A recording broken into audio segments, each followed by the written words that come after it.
ఓం నమః శివాయ. ఓం నమో నారాయణాయ. ఓం శ్రీ స్వర్ణాకర్షణ కాళభైరవాయ నమో నమః. ఓం శ్రీ నరదృష్టి నివారణ కాళభైరవాయ నమో నమః. నమస్తే అస్తు భగవన్ విశ్వేశ్వరాయ మహాదేవాయ త్రయంబకాయ త్రిపురాంతకాయ త్రికాగ్నికాలాయ కాలాగ్నిరుద్రాయ నీలకంఠాయ మృత్యుంజయాయ సర్వేశ్వరాయ సదాశివాయ శ్రీమన్మన్మహాదేవాయ నమో నమః. హరి ఓం. మా ఛానల్కి స్వాగతం. చూస్తున్న వీక్షకులకు ప్రేక్షకులకు ప్రియ కాళభైరవ భగవద్బంధులకి స్వాగతం పలుకుతూ మమ్మల్ని ఎంతగానో ఆదరిస్తూ ఉండబడినటువంటి ప్రియ సోదరీమణులకు సనాతన ధర్మ సంరక్షకులకి అందరికీ కూడా మహాశివరాత్రి పండగ శుభాకాంక్షలు. మహాదేవుడి యొక్క ఆశీస్సులు అందరిపైన ఉండాలని, అందరినీ చల్లగా ఆశీర్వదించాలని, నిండు నూరేళ్ల ఆయురారోగ్యాలకు అందరికీ ప్రసాదించాలని, జాతక చక్రంలో ఉండబడిన గ్రహ గమనాలు దోషాలు తొలగిపోయి ఎవరైతే ఏదైతే కోరుకుంటున్నారో అన్నింటా విజయాన్ని సాధించేటువంటి ఆశీర్వచనాన్ని భగవంతుడు అందరికీ ప్రసాదించాలని మనసారా కోరుకుందాం. 1-3-2024 నుండి 15-3-2024 వరకు పుట్టినటువంటి వారందరికీ కూడా ముందస్తుగా జన్మదిన శుభాకాంక్షలు. గతంలో వివాహం చేసుకున్న వారికి వివాహ వార్షికోత్సవ శుభాకాంక్షలు. ద్వాదశ రాశుల్లో గ్రహ గమనాల్ని ఒకసారి వీక్షింపచేద్దాం. మేషరాశిలో గురు సంచార స్థితి, కన్యరాశిలో కేతు సంచార స్థితి, మకర రాశిలో కుజుడు మరియు శుక్ర సంచార స్థితి, కుంభరాశిలో రవి బుధాదిత్య రాజయోగము మరియు శనేశ్వర స్వామివారి యొక్క సంచార స్థితి. ఏడాది తర్వాత రవి భగవానుడు కుంభరాశిలో సంచారము, 30 సంవత్సరాల తర్వాత శని భగవాని చేత రవి తన స్వక్షేత్రమైనటువంటి శని భగవాన్తో కలిసి సంచారం చేయడము ఇది ఒక యోగదాయకం అని చెప్పి గమనించగలగాలి. అలాగనే మీనరాశిలో రాహు సంచార స్థితితో ద్వాదశ రాశుల్లో గ్రహ గమనాలు ఈ విధంగా ఉన్నాయి. 8వ తారీఖున బుధ భగవానుడు మీనరాశిలోకి సంచారము, 9వ తారీఖున శుక్ర భగవానుడు కుంభరాశిలోకి సంచార స్థితి, 15వ తారీఖున రవి భగవానుడు మీనరాశిలోకి సంచార స్థితితో ద్వాదశ రాశుల్లో గ్రహ గమనాలు ఈ విధంగా ఉన్నాయి. మీనరాశి వారు మహాశివరాత్రి పండుగ సందర్భంగా ఆదివారం అమావాస్య సందర్భంగా ఎలాంటి విధి విధానాలు పాటించాలో ఈ వీడియోలో సవివరంగా సంపూర్ణంగా తెలుసుకుందాం. మీనరాశిలో ఏ నక్షత్రాలు వస్తాయనగా పూర్వాభాద్ర నక్షత్రంలోని చివరి పదం 4వ పాదము, ఉత్తరాభాద్ర నక్షత్రంలోని 4 పాదాలు, రేవతి నక్షత్రంలోని 4 పాదం కలిపితే మీనరాశి అవ్వడం జరుగుతుంది. మీనరాశి యొక్క అధిపతి దేవగురు బృహస్పతి. చాలామందికి పుట్టినటువంటి కాల సమయంలో డేటా ఆఫ్ బర్త్లో లేనటువంటి కారణం వలన పేరు యొక్క మొదటి అక్షరాన్ని అనుసరిస్తూ రాశిని తెలుసుకుని ప్రయత్నం చేద్దాం. ది, దుమ్, షం, ఝ, ధ, దే, దో, చ, చి అక్షరాల వారందరూ కూడా మీనరాశి జాతకులే. వీరికి ఒకవైపు ఏళ్లనాటి శని సంచార స్థితి జరుగుతున్నో రాశిలోని రాహు, ధనస్థానంలో గురువు, సప్తమంలో కేతువు, లాభంలో కుజశుక్రుల కలయిక, వ్యయంలో రవి బుధ శని సంచార స్థితి ఉన్నప్పుడు వృత్తులలో, ఉద్యోగాల్లో, వ్యాపారాల్లో మంచి మంచి అవకాశాలు మీ ముందర కనపడుతూ ఉంటాయి. కానీ అందులో విజయం ఎంత ఉంది, అపజయం ఎంత ఉంది, ఖర్చులు ఎంత ఉన్నాయి, దాని యొక్క శ్రమ ఏంటి అనేది ఆచితూచి నిర్ణయం తీసుకోవడం మీ వ్యక్తిగతంగా భావించగలగాలి. కనుక వృత్తులలో, ఉద్యోగాల్లో ఆశించినంత విజయం మీ సొంతం కాబోతుంది. కనుక మహాశివరాత్రి సందర్భంగా మీనరాశి జాతకులు శనగలతో లేకుండా శనగపప్పుతో కూడుకున్నటువంటి పదార్థాలతో, నవధాన్యాలతో అభిషేకం చేయడం, పసుపును బాగా కలిపి ఆ పసుపు ముద్దతో మహాదేవుడికి అభిషేకం చేసి వాటి లలాట స్థానంలో బొట్టు పెట్టుకోగలిగినట్లయితే సువర్ణమయం మీ జీవితం. ఏళ్లనాటి శని తీవ్రత తగ్గి ఐశ్వర్యం, ఆనందం మీ సొంతం అవుతుంది.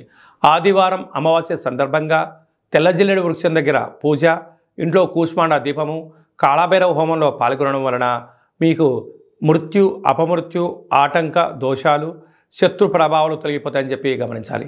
సాఫ్ట్వేర్ ఉద్యోగస్తులు, హార్డ్వేర్ ఉద్యోగస్తులు, గృహ భవన నిర్మాణ కార్యక్రమాలు, వ్యవసాయ సోదరీమణులు, మార్కెటింగ్ రంగం వారు, చేపలు రొయ్యల వ్యాపార కార్యక్రమం చేసేందువరకు చాలా మంచి కాలం ఉందని చెప్పి గమనించాలి. మార్చి 1వ తారీఖు నుండి 15వ తారీఖు వరకు ముఖ్యమైనటువంటి పండుగల గురించి క్లుప్తంగా సవివరంగా సంపూర్ణంగా తెలుసుకుందాం. 4వ తారీఖున సోమవారం బహుళాష్టమి సందర్భంగా అచితాంగ కాళభైరవ స్వామి స్మరణ, ధ్యానము, కూష్మాండ దీపము, సౌభాగ్య ముడుపు కట్టడం వల్ల సకల అష్టకష్టాలు తొలగిపోతాయని చెప్పి గమనించగలగాలి. 8వ తారీఖున మహాశివరాత్రి పండగ, విశేషమైనటువంటి శుక్రవారం, శ్రవణ నక్షత్రం, ధనిష్టా నక్షత్రంతో కూడుకున్నటువంటి మహాశివరాత్రి అవడం వలన మనకు అయోధ్య రామ మందిర నిర్మాణం తదనంతరం తర్వాత మొట్టమొదటిసారిగా వస్తూ ఉండబడిన మహాశివరాత్రి పండుగ సందర్భంగా మనమందరం కూడా జన్మకో శివరాత్రి అన్నట్టుగా ఈ యొక్క 2024వ సంవత్సర ప్రారంభ కాలంలో శుక్రవారం కళౌ వెంకటేశ్వర అన్నట్లుగా శ్రీ వెంకటేశ్వర స్వామి వారి యొక్క జన్మ నక్షత్రం రోజున మాస శివరాత్రి, మహాశివరాత్రి సందర్భంగా మనమందరము కూడా వీలైనంత వరకు ఉప ఆవాసం ఉందాం, శివనామస్మరణ చేద్దాం, వీలైనంత వరకు మౌనంగా ఉండే ప్రయత్నం చేద్దాం. ఆ ఆది మహాదేవుడి యొక్క ఆశీస్సులు పొందుదాం. అలాగా మీకు కుదిరితే మీ దగ్గర ఉండబడిన శివాలయాల్లో అభిషేకం చేసుకోండి. అలా కుదరలేనటువంటి పక్షంలో కానీ లేదు ఇంకొంచెం భగవంతుడి యొక్క ఆశీస్సులు పొందాలి అన్నట్లయితే మన యొక్క కాళభైరవ స్వామి యొక్క దేవాలయంలో సహస్ర ద్వాదశ జ్యోతిర్లింగేశ్వర స్వామివారు, 1,00,000 రుద్రాక్షల మహాదేవుడిని ఏర్పాటు చేయడం జరిగింది కనుక మీ గోత్రనామాలు మాకు పంపించినట్లయితే మీకు వాట్సాప్ ద్వారా వీడియో కాల్ చేయించి మహాదేవుడికి రుద్రాభిషేకము, శతరుద్ర హోమాన్ని చేయించడం జరుగుతుంది కనుక భక్తులందరూ కూడా మహాదేవుడి యొక్క అభిషేక కార్యక్రమంలో పాల్గొని ఆ పార్వతీ పరమేశ్వరుల యొక్క కృపకటాక్ష వీక్షణ పొందగలరు. అలాగనే మరో అద్భుతమైనటువంటి విషయం ఏమిటయ్యా అనగా 10వ తారీఖున ఆదివారం అమావాస్య పూర్వాభాద్ర నక్షత్రం రావడం కూడా జరుగుతుంటుంది. అంటే మాసాలలో ఆమాకావైనట్టుగా మాఘమాసము, అందులో మహాశివరాత్రి తదనంతరము ఆదివారం రోజు అమావాస్య రావడం వల్ల అద్భుతమైన అతీంద్రియమైన శక్తి సంపాదించడం కోసము ధ్యానం, పూజ, హోమ కార్యక్రమంలో పాల్గొన్నట్లయితే సకల శుభం కలుగుతుందని చెప్పి గమనించాలి. కనుక ఈ కాళభైరవ స్వామికి ఆశీస్సులు పొంది ఆ అమావాస్య రోజు సకల దుష్ట ప్రభావాల నుంచి, భూత ప్రేత పిశాచాల నుంచి, అపమృత్యు దోషాల నుంచి, వాహన ప్రమాదాల నుంచి తొలగించడం కోసము ఏ రాశి వారు, ఏ నక్షత్రం వారు ఎలాంటి విధి విధానాలు పాటించాలో సవిరంగా సంపర్కం కూడా మనం తెలుసుకుందాం. అదే కాకుండా ఈ యొక్క మార్చి నెలలో ప్రథమార్థమంతరం కూడా అద్భుతమైన విజయం సాధించగలగాలి అన్నట్లయితే మనం ఒక్కసారి ఈ పాత్రను గమనించినట్లయితే ఇది ఒక కంచు పాత్ర. ఇందులో మనకు రాసులు 12 ఎలా ఉంటాయో 12 రాసులను అచ్చు వేయడం జరుగుతుంది.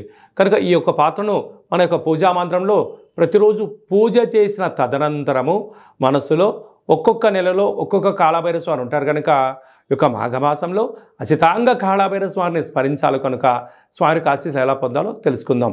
అలాగే మనసులో ఓం అచితాంగ కాళభైరవాయ నమః అని అనుకొని ఇలా శబ్దం చేసినట్టయితే ఒక పాత్రలో ఓంకార శబ్దం రావడం జరుగుతుంది.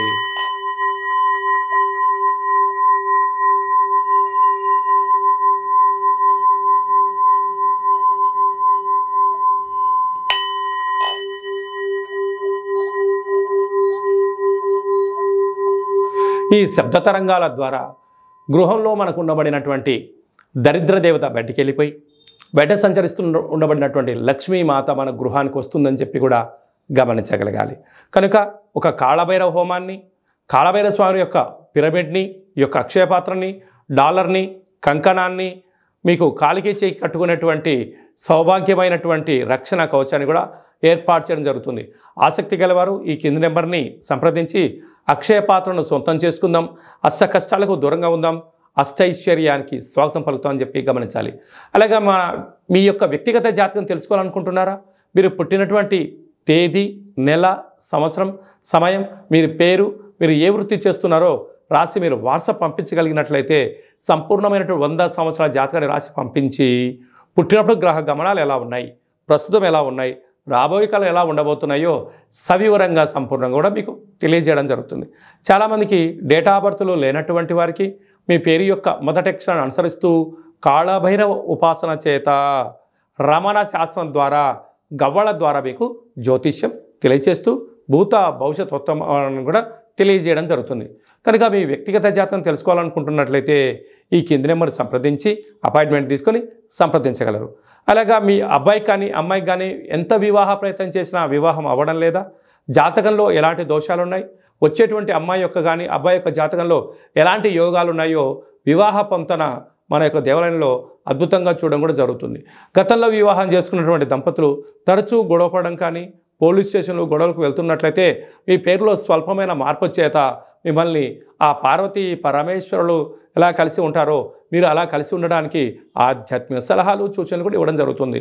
అలాగా మీకు అబ్బాయి కానీ అమ్మాయికి కానీ పుట్టినట్లయితే మీ యొక్క వారి యొక్క పుట్టినటువంటి తిథి ప్రకారంగా, రోజు ప్రకారంగా, డేటు ప్రకారంగా, నక్షత్ర ప్రకారంగా ఎలాంటి పేరు పెట్టుకోవాలో ఆధ్యాత్మికమైనటువంటి పేర్లను మీకు సూచించడం జరుగుతుంది.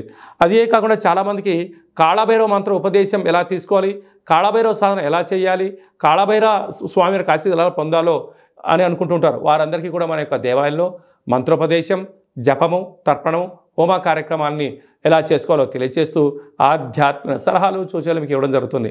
కనుక ఆసక్తి గలవారు ఈ కేంద్రము సంప్రదించి ఈ మహాశివరాత్రి సందర్భంగా అందరి యొక్క గోత్రనామాల్ని మీరు పంపించినట్లయితే మీకు పూజ చేసి స్వామి యొక్క ప్రసాదాన్ని ఒక రుద్రాక్షను ప్రసాదంగా కూడా పంపించడం జరుగుతుంది. కనుక అందరూ కూడా గోత్రనామాల్ని ఈ యొక్క ఫోన్ నెంబర్లకు వాట్సాప్ పంపించగలరు.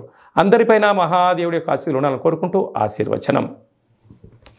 సర్వమంగళ మాంగళ్యే శివే సర్వార్థి సాధికే శరణ్యే త్రయంబకే దేవి నారాయణి నమోస్తుతే. హరి ఓం. శతమానం భవతి శతాయు పురుష సతేంద్రియ ఆయుష్యేవేంద్రియే ప్రతిష్టతి. ధనం ధాన్యం బహుపుత్రలాభం శత సంవత్సరం దీర్ఘమాయు. సర్వే జనా సుఖినో భవంతు. లోకా సమస్తా సుఖినో భవంతు. సర్వం శివార్పణమస్తు. ఈ వీడియో మీకు నచ్చినట్టయితే లైక్ చేయండి, షేర్ చేయండి. మేము చేస్తున్న వీడియోలో మీకు ముందస్తుగా నోటిఫికేషన్ రావాలి అన్నట్టయితే సబ్స్క్రైబ్ చేసుకొని గంట బటన్ కూడా ప్రెస్ చేసి ఆల్ అనే బటన్ కూడా తెలియచేయండి. మీరు ఎవరి క్షేమాన్ని కోరుకుంటున్నారో లేదా మీ క్షేమాన్ని ఎవరైతే కోరుకుంటున్నారో వారందరికీ ఈ మహాదేవుడి యొక్క అభిషేక కార్యక్రమమైనటువంటి ఈ వీడియోను అందరికీ ఫార్వర్డ్ చేయండి. మహాదేవుడి యొక్క ఆశీస్సులు పొందండి.